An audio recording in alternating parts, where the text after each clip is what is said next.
Hi, welcome to the first of Gazeal's Property Talk interviews. In this series of interviews, we're going to be talking with high quality estate agency businesses across the UK. And these are businesses that are very firmly focused on trying to improve the moving process and innovating new techniques and new services, all designed to benefit people who are selling and buying property across the UK. I'm delighted in our first episode here to introduce Chris Ellis. Chris Ellis is the owner and operator of one of our key agency businesses that we support in Sittingbourne in Kent with Harrison's Residential. Hi to you, Chris. Are you right?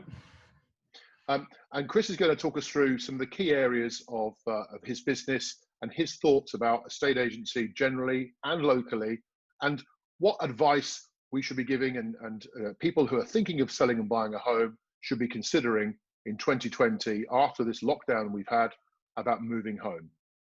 So Chris, maybe you'd like to start off just sort of giving a very brief overview on Harrison's and yourself and how you're getting on in Sittingbourne. Yeah, so I've been with Harrison's now since 2004. So I started out my career as a trainee neg, and literally I've just worked my way through. I run the Sittingbourne branch since I bought the branch end of last year, so end of 2019. So we're an independent firm. We may be small, but we are, as you say, one of the big players in the town. We purely concentrate on sales only. And as I said, up until this lockdown period, we were we're flying, to be honest. We had a phenomenal year. This year we had to date, even though Brexit was there, and then we've had this slightly dilemma with COVID. Yeah. We've really got through it, which is good. That's good. How have you found the market locally in the Sittingbourne area since lockdown? Yeah, we found it really positive, to be honest. So what we found is in lockdown, yes, activity dropped quite dramatically in the first week of the announcement. But what we have found is we're back exactly where we were for activity online, which is great. We've even had a couple of situations where we've gone to best and final offers with buyers again. So the confidence isn't quite there at the moment. I think a lot of the media is putting a bit of doubt, but what we are seeing is very encouraging signs. And to be honest, I'm expecting a real busy end of the year, which is good. So it's good. Very, very positive. Well, that's really good to hear. And you're absolutely right. The point you made about the media, I mean, first of all, the media very often doesn't put out good news, doesn't sell newspapers or get people to click on online. But also, and certainly, we've had this discussion ourselves before, you and I, the media tends to focus on the wider market of the country. And of course, we can be very quickly fooled into believing that happens in our town if it happens across the country, when of course it doesn't, isn't it? Because agency to me and helping people move is very localized. Is that fair to say? I would say so, yes. So from the activity that I'm seeing at the moment, we're coming into several inquiries on a daily basis, and we're finding a lot of London buyers are looking to move down this way. So, and our location especially, it is, in my opinion, quite cheap in comparison as the closer you get to London. So I think if the London buyers are moving more and more out our way, I think that we're going to see quite an increase in prices. That's good. That's very, very good. And so on that basis, if I'm thinking of selling my home in Sittingbourne and the surrounding areas, what advice would you give me right now? What should I be doing, before I get people round to my house? I think the best thing to do is obviously to call one of our specialists to pop out and see you, so we can advise on getting your property sale ready. So there's a couple of things there. You want to be making sure your property is presented in its best light for when we do hit the market.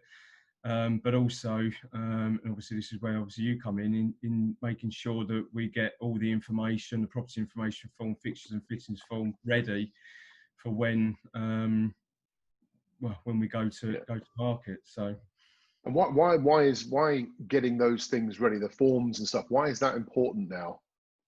I think it's really important because, again, it's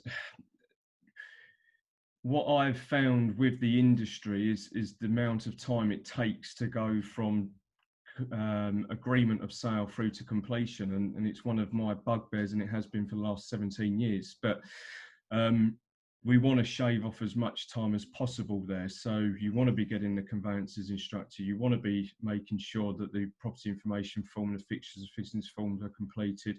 This could potentially save 3 weeks of the process. So, and also the key thing, and again, from using Gazeal is being transparent with buyers. So you want to be highlighting everything from the outset, so there are no hidden things, hidden agenda. Any surprises later on, because this is, it's fair to say, isn't it? This is information that you're not asking people to do as well as other information. This is instead of, isn't it? So, you know, selling a house, you can get your legal information prepared without the pressure of maybe choosing a conveyancer, although it's recommended to have one early. But more importantly, and you used a key word there, transparency.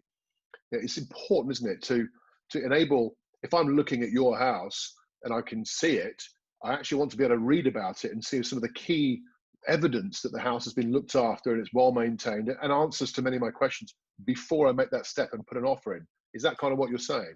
Yeah, well, this is something that has to be completed anyway. So when you agree, obviously how we operated in the past is once you agree a sale, then you fill out the forms. However, you have to do it at some point, so why don't you do it early? And secondly, as I said, once we've got buyers on the table, and I said we've used it a couple of times already, people are well informed. So when they're well informed, they're making an offer based on the facts, not what could come up later on. Yeah, that's right. And it's a good point, isn't it? Because the buyer's going to see this stuff, right? They're going to see this information regardless. And I guess the choice is, do you want them to see it right now before they make an offer, or maybe 4 or 5 weeks later after they've made an offer, when you could get some surprises and some questions? I guess you know, it's quite straightforward, I think, isn't it?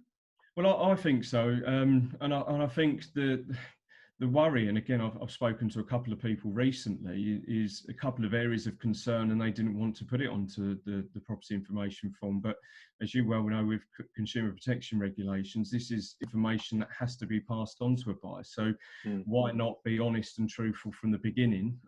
So then, as I said, they're making an offer based on those facts, not it cropping up later on down the line, and you could have wasted then several weeks of a deal that is going nowhere. So well, like you rightly say, they're going to find out, so you're better to find out now rather than, you know, when you've got a bit of cost involved with lawyers and mortgages and so on and so on. So absolutely. So on the subject of moving house in the local area, how have you found prices? Because that's a hot topic at the moment after lockdown has been lifted to some extent.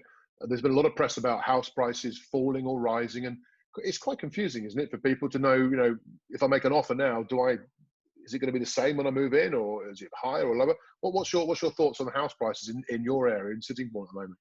Well, again, it's a question that all of my sellers are asking me at the moment, and I think, to be honest, it's a very difficult question to answer. I don't know if I can give an answer at the moment, Sure. because we haven't. I think we need to go through a couple of weeks. But again, from the deals that I've achieved recently, there's a couple of % off on one. There's one that we sold over the asking price. Great. There's one that we sold at the asking price. So to me, well, we sold 2 over. So to me, I don't believe prices have been impacted, certainly where we are.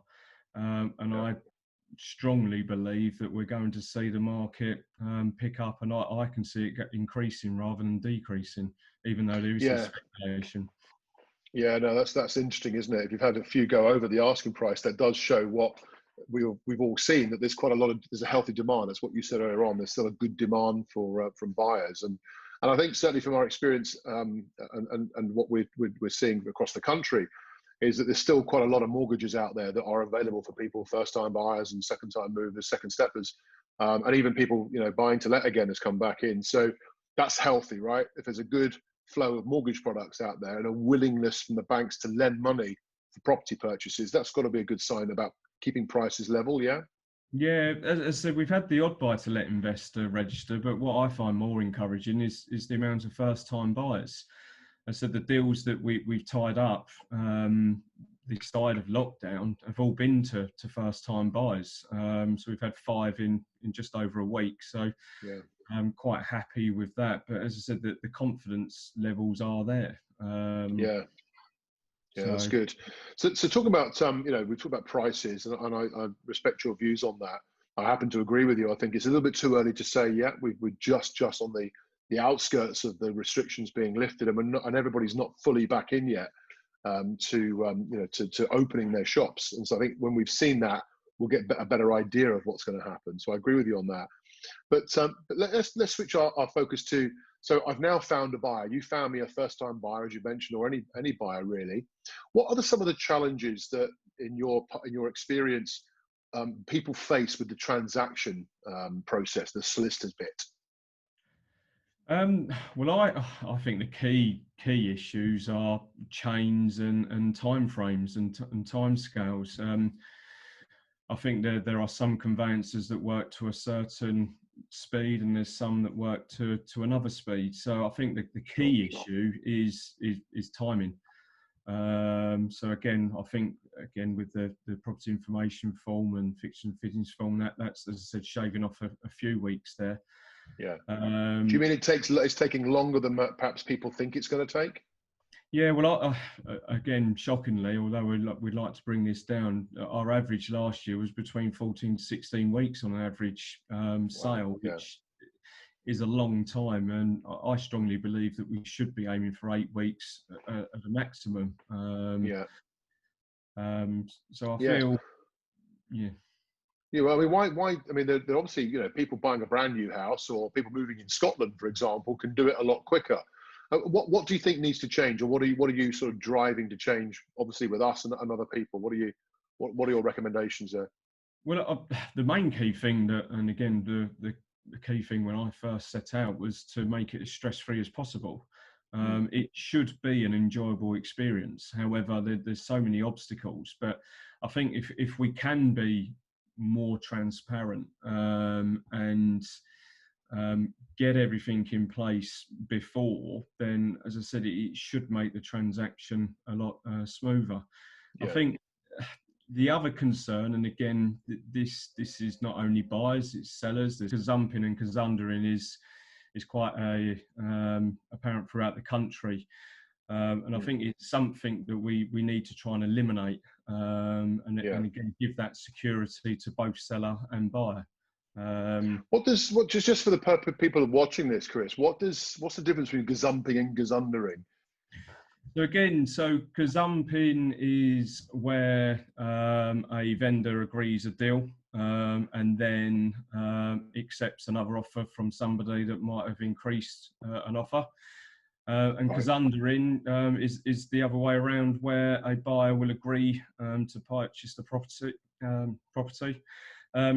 And then on exchange of contracts, they will knock the price down. Unfortunately, we had just before lockdown where a buyer tried to knock 20,000 on exchange of contracts because of what was going on with COVID-19. So it's not nice.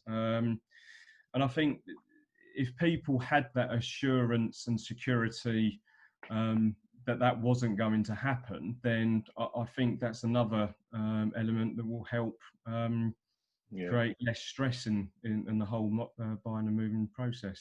Yeah, well, you're absolutely right. I think it's important to make that point. And you said earlier on that there's not, you don't see the widespread issue of gazumping and gazundering. But is it fair to say that whilst it might not be widespread, the perception of it is quite widespread?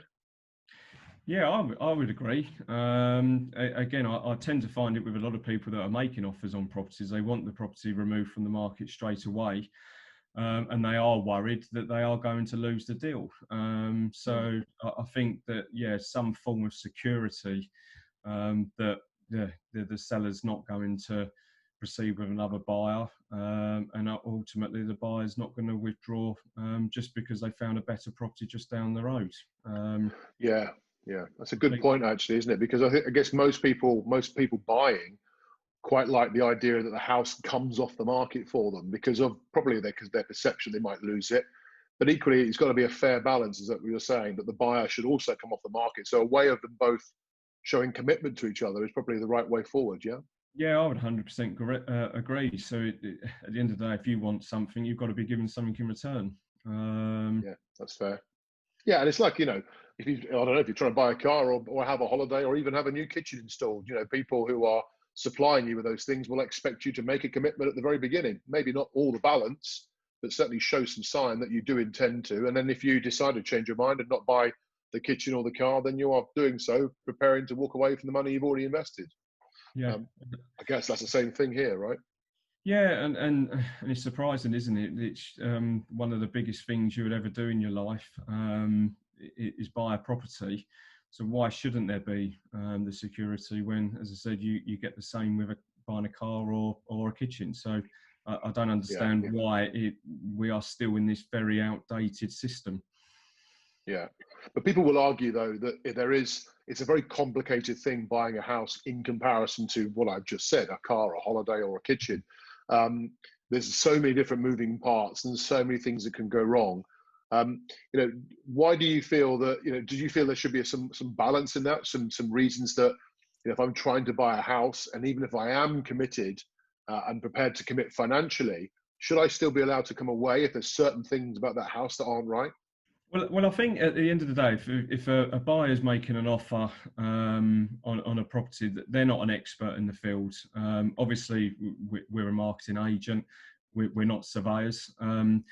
I strongly believe, although we are progressing with Gazeal and we're moving that one step forward on from what we're currently doing, I do feel it should go an extra level and have a survey of the property before the property is marketed. I think this could then eliminate any potential issues later on down the line. So yeah, I do feel there are potential reasons that people can withdraw, but I would like to see the system completely change where we can eliminate that issue as well.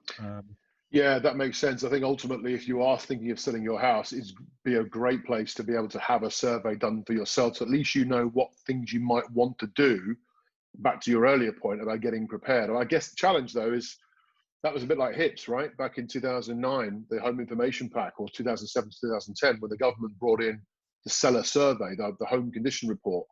And whilst that educated sellers, the difficulty that we found then was that it's quite a high cost at the time. So the question is, how do you keep the costs virtually zero or very low and still get the benefit of having that survey done? I guess that's the question, isn't it? If someone answers that, we might have a solution.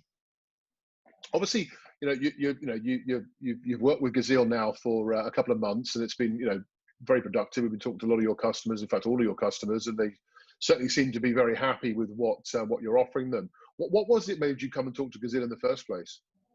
I think the key thing is, as I said, I've been saying when I very first entered the industry in 2004 that even from there, it is such an outdated system that needs to be improved. So when I crossed paths with you on this and it was pitched to me, it was just an instant yes. Again, the time frame, the security, it's two areas where they are a cause for concern with house selling and buying. So it was an absolute no-brainer. And the fact that the first part is completely free and speeding up the process, why wouldn't you do that?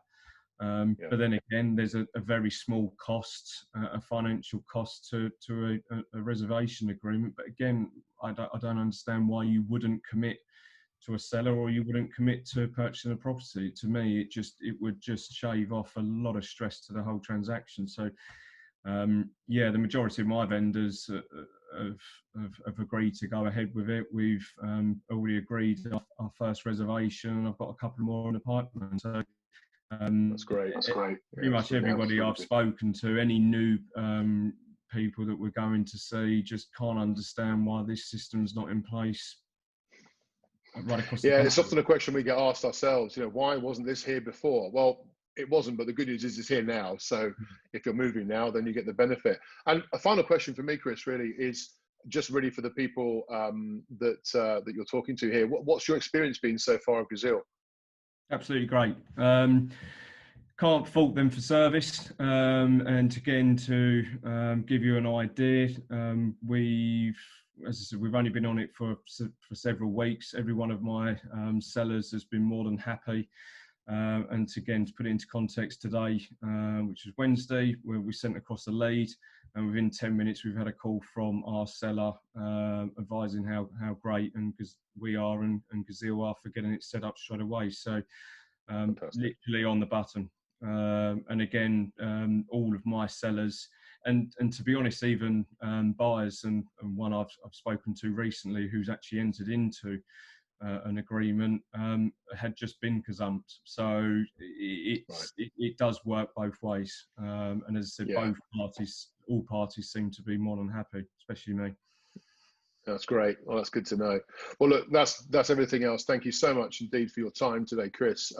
For those of you watching, we will obviously, you can contact Chris directly at Harrison's Residential in Sittingbourne, and we'll include Chris's contact details in the thread of this. And of course, if you'd like any information on Gazeal, then we'll be happy to provide it. And of course, if you're in Sittingbourne and you'd like to talk to Chris or Gazeal, then we'll happily connect you up to Chris. Chris, thank you so much for your time. I know you're a very, very busy guy with all the viewings you've got to do and people to help. So I'm very grateful you've given up your time, and thank you very much indeed for joining us. Thank you, Bryan.